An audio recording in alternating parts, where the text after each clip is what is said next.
Welcome to OWNorDisown, where tech decisions are made easy. Hi, it's Stephen from OWNorDisown. Well, today I'm going to be reviewing the 2023 Legion 7i Pro, the 2023 model, of course, Gen 8. It's got the i9 13900HX. It's got the 115 watt plus 25 watt dynamic boost RTX 4070, 16 gigabytes of RAM, and it also has 1 terabyte SSD. It's a very nice looking machine. I've had the 5800H1 before. I personally owned that. Now the thermal paste on that went bad within a year, so I was a little bit worried about this one. I did review the Legion 7i with the 12800HX 3070 Ti one, and also the 3080 Ti one, and I've been including that in some of these benchmarks. Now I must say it's a very good laptop. It runs cool. It runs pretty quiet really as well. I mean, you get a lot of customization on the fans. The build quality and everything is good, so we're going to go through that. But before that, a quick word from today's sponsor, which is Protoarc. So what we've got is the Protoarc Ergonomic split keyboard and sculpted mouse combo, which retails for about $72, so that's good value. So in the mouse keyboard combo, of course, you get the keyboard, you also get the charging cable, user manual, and the mouse.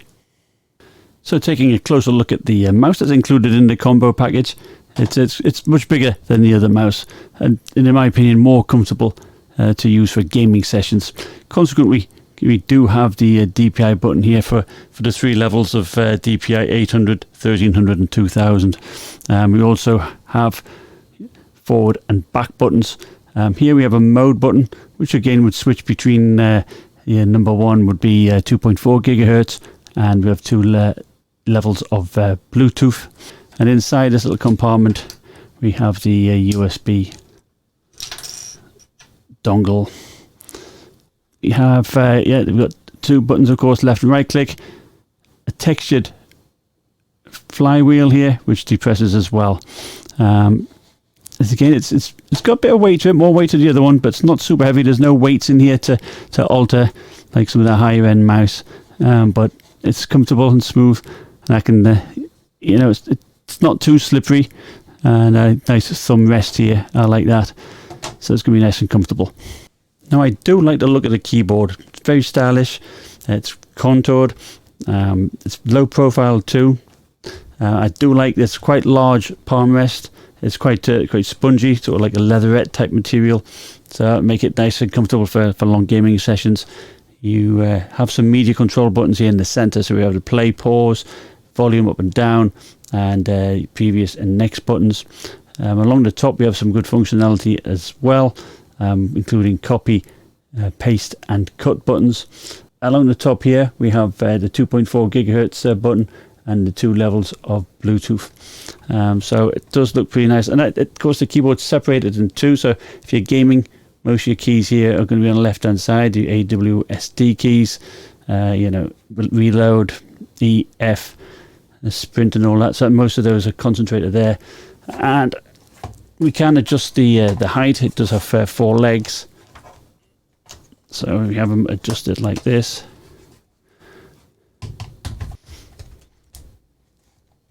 It doesn't really slip along off the desk, but I prefer these bottom ones down, so have a bit more of a contour like that. So that's very nice indeed. So what are the changes from the previous models? Well, first off, I noticed there's no RGB in the vents at the sides or around the back.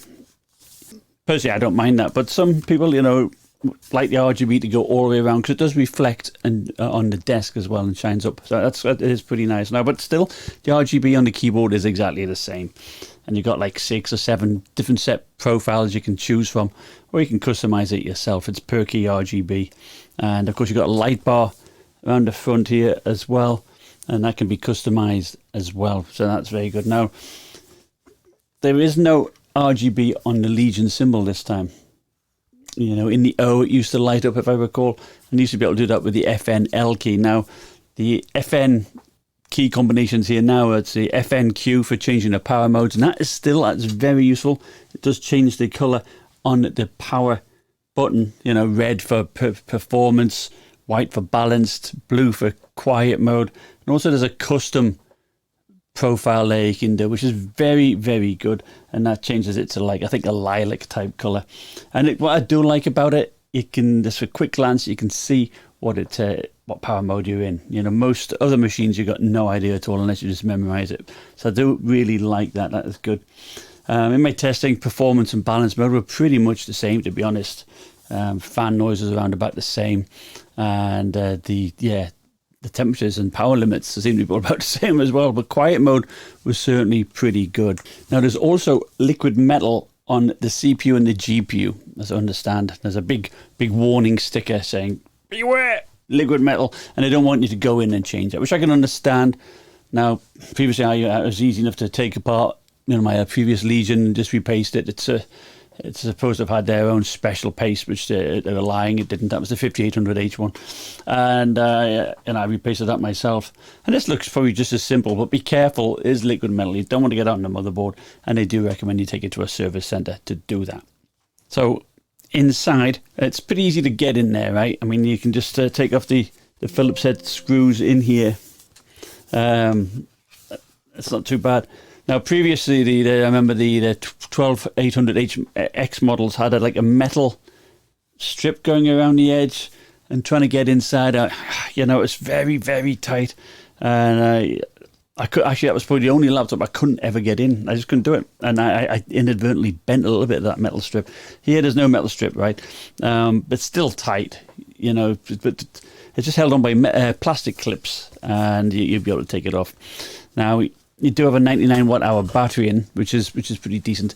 That's got me around about 5.5 hours. That's switching it to 60 hertz, because the panel by default is 240 hertz. So pressing the FN and the R button will change it to 60 hertz. Quiet mode, battery saver, 5.5 hours. And that's also changing it to integrated GPU mode only. Like, you've got like 4 or 5 different options here for different power, you know, dedicated GPU, hybrid mode, various options you can do.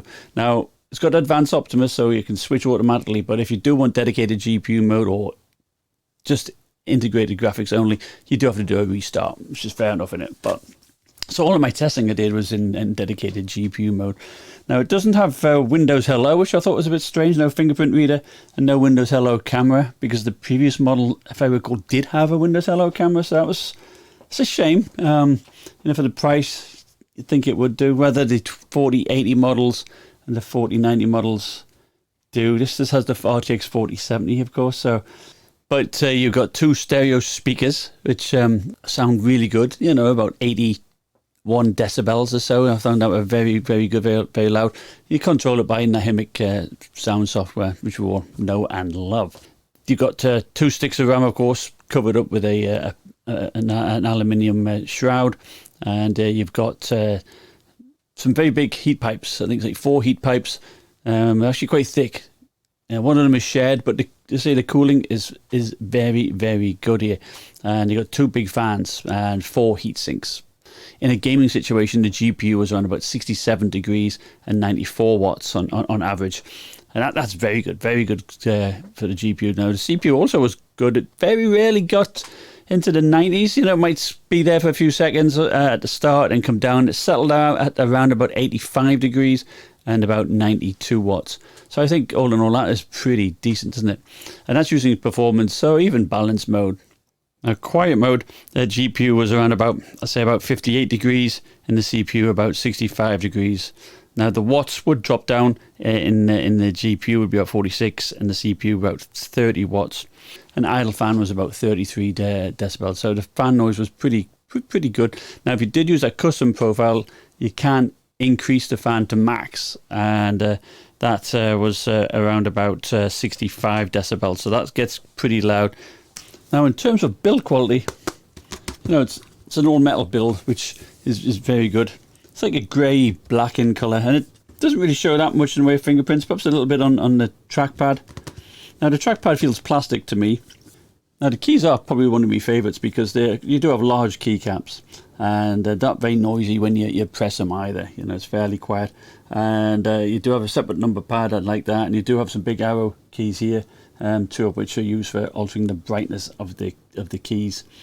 And the panel, you know, it's very good default. It's got no flex, and the backlight bleed is very minimal. If anything, it's more of a glow, and ghosting seemed all right. I would say it wasn't certainly the best. It did improve when you actually switch on the overdrive option, so that's worthwhile doing.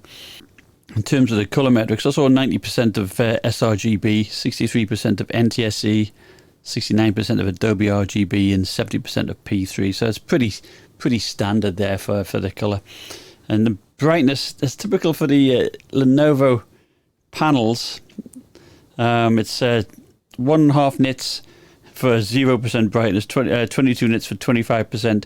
Even at 50%, it's only 93 nits. So that's pretty low. Normally, you're looking at 150 or so nits at 50% brightness. It's not all the way until you get to 75%, it's about 239 nits. But 100%, it is bright. It's 477 nits. So they do encourage you to use maximum brightness. But if you want to save battery life, I wouldn't drop anywhere below 50% because then it does get rather dim. Now the panel, as I say, is advanced Optimus, so it is G-Sync and has a resolution of 2560 by 1600. And they were, I think, the first to have these 16 by 10 aspect ratios in a 16-inch panel. I do wish that they had, you know, like a 17-inch or even an 18-inch model now. It's been quite a few years, I think 2001, I think, when they launched it. So I do wish they did that, make a bit of a larger panel, but it's pretty lightweight at 5 pounds 8 ounces without the brick. And when you add the 300 watt power brick, it's only 8 pounds 2 ounces. So it's still pretty light. Now that power brick is pretty large. I mean, there are smaller ones on the market, like I've got a 330 watt one from MSI, but it's, you know, it's not the largest. I mean, the Alienware one, which I'd use on the M16 and M18, of course, is the old school 330 watt brick, which was actually huge. So, you know, it's not the smallest, not the lightest. It is fairly slim, so it should fit into your bag fairly well, though. Now, the ports on the left-hand side, we do have a USB-C and a USB-A, and on the back here, we have the Ethernet port, a USB-C, HDMI, 2 more USB Type A's, and the rectangular power port. Now, unfortunately, the lights don't light up. You know, there used to be the symbols at the back used to light up, making it easier to see in the dark what each one of these were, but they don't do that anymore, which is a shame. And over on the right hand side, we've got a combo headphone mic jack, USB Type A, and we have a privacy shutter button for the webcam. And here's what the webcam looks like. So here's the webcam. Now it does have a privacy shutter on the side there, should you want to turn it off in case your boss is spying on you. So anyway, it's good quality, 1080p. Microphone is very good. Lenovo are very good at these webcams, I must admit. This is what it's like when you're typing. So the Lenovo Legion Vantage software, I think, is probably one of the best out there. It's clean looking. It's all in one, you know, user interface. So if you click on the device section, you do have the thermal mode option, which you can generally change by pressing the FN and Q button on the keyboard. And you also have a custom mode here, so you can actually change the fan speeds if you wish here to a custom fans. Also in the performance section, you can change various things by various sliders here. So you can change the CPU platform short-term power limit, the long-term power limit, or up to like 135 watts. Temperature limit, so if you do find it's going to throttle, you can increase that up to say 100 degrees, which is good.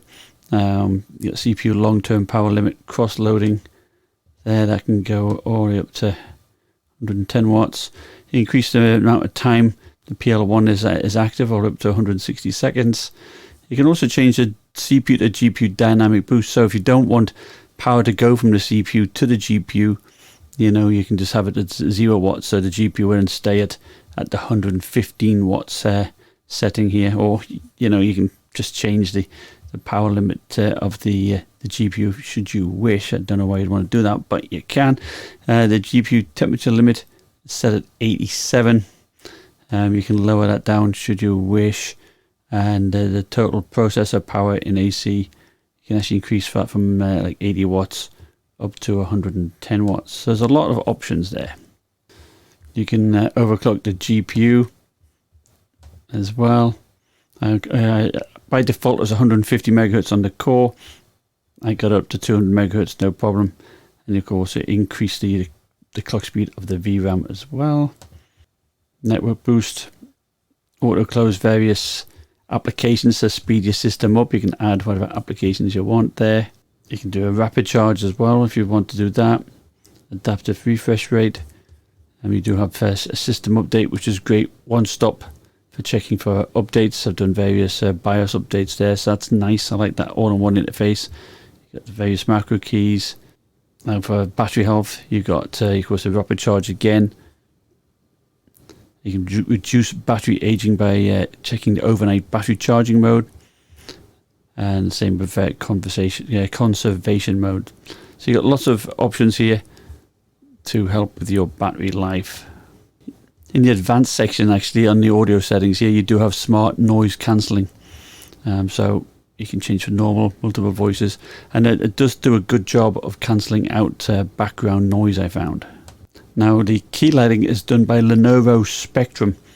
It used to be Corsair IQ in the day, but that was a bit buggy, wasn't it? So this certainly seems a lot better. You've got 6 different profiles, which you can actually click here, or you can press FN and the spacebar to switch between them two.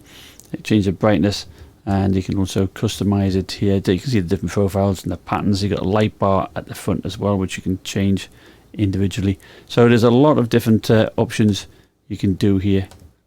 Now in the support section, of course, Lenovo have excellent support. They'll bring people to your house to text your house to repair stuff, and it's pretty cheap as well. I think it's like $30 to increase extend it, that type of stuff. So it's it's very good. You also have Lenovo Smart Lock. I've never used this, but you can lock your device remotely. You can find out where it is. You can locate it. So all that is pretty good. That's actually $50 per year as an extra option. But so the moment you've been waiting for, the benchmarks. Let's have a quick look. In Cinebench R23, I was actually a little bit disappointed. In stock, it was only scored 24,672 points. That's 125 watts, which is pretty decent. And the typical 3,591 megahertz. Upping that to 135 watts, definitely saw the clock speed stay around about 3,791 megahertz, and the temperatures were still fine. It wasn't thermal throttling. This is with the max fan of 65 decibels, and that got 26,648 points. And that's still below most of the 13900HX CPUs which I've tested, so I can't understand why that is. Now the main problem with gaming is the VRAM.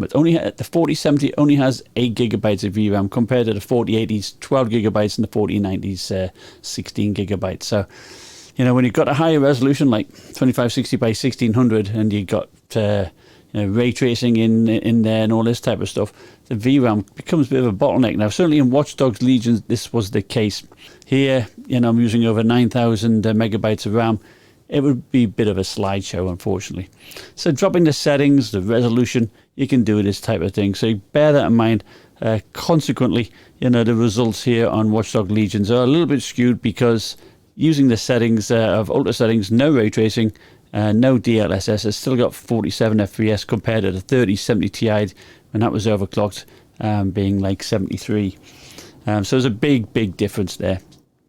So in Battlefield 2042, using ultra settings, 2560 by 1600, the 4070 got around about 80 FPS, and the 4080 got around about 120. The 1% lows are pretty decent. Actually, it matched the same as the 4080, so that was pretty good. In general, I would see the 4080 being 40% faster than the 4070, and conversely, the 3070 Ti and the 4070 were pretty much neck and neck as well. In Shadow of the Tomb Raider, using performance and balance modes, I got 99 FPS. Switching that to quiet mode, it's still playable. Quiet mode, very playable in all the games I tested, really. Here we're looking at 70 FPS. So if you do want like a quiet gaming experience, you know, it's like 36 decibels of noise, you can still play pretty well using quiet mode. Now, that being said, 99 FPS isn't as good as even like the 3070 Ti here, and quite far behind the 4080s, of course. Now, Hogwarts Legacy. Now, this was a tough game because I had a couple of crashes, you know, playing it and suddenly it would just freeze. So, it's probably the game, you know, because we know how buggy this game is. But once I did finally get it running fine, it actually wasn't too bad. You know, I got 67 FPS, which is pretty much comparable to even like the 4080s. So, all in all, that was pretty decent. Dead Space Remake, this ran perfectly fine. Perfectly fine. I got 91 FPS compared to around about like 130 with the 4080.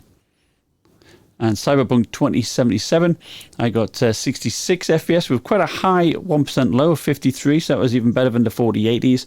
So, you know, and it did beat the 3070 Ti quite nicely on here. So it does seem to handle the ray tracing very well. That's very good. So what do I think of the 2023 Legion 7? Well, you know, if you like the other ones, you're going to like this one too. In terms of performance, I think it runs cooler. Definitely runs cooler than all the other Legion 7s I've done. So the liquid metal's definitely working. Fan noise is dialed in. That is very good. You don't need to use max fan. You can game well on quiet mode. No problem at all. So if you're stuck with, you know, with family or in a library or whatever, right, you can game. You can game on the sly when you're a student in class. You can do that. Not going to disturb anybody. The keys are exactly the same as they were before. RGB is pretty good as long as you don't mind it, you know, around the sides. The light bar is nice. And what I like is when you take the bottom off, you don't have ribbon cables attaching the light bar, which you can, with, you know, Asus laptops, to take it off, you've got to watch out for these ribbons, right? You don't have that situation. Upgradability is fine. You know, repacing might be a bit problematic, although you can do it, right? I mean, you know, don't get too frightened, but Lenovo has excellent warranty. I mean, it's very cheap to, even if it expires, to extend it. I think it's like $30 or so. It's not much. They send text to your house. I had a Legion 5 Pro and a Legion 7. Both had issues with the trackpad, like, right? That was always an issue, getting rattly or it's not working. Both those had issues, but they came over and replaced it. The screen is good. I do wish it was brighter at lower brightnesses, but you know, it's bright at full brightness. The webcam is top notch. So if you're there in business, it's probably one of the better webcams I've seen. And as I say, performance is pretty nailed on there. 4070 is about 40% lower than the 4080. So at $1,950. It's a little bit pricey, I think. Really, you can get some 4080 laptops for like less than $2,500 these days, I guess.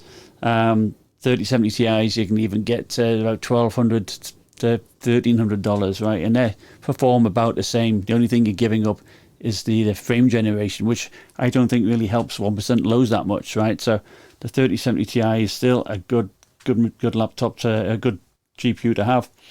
But all in all, you know, considering the service, the build quality, the general performance, and the temperatures, I think it's a good machine.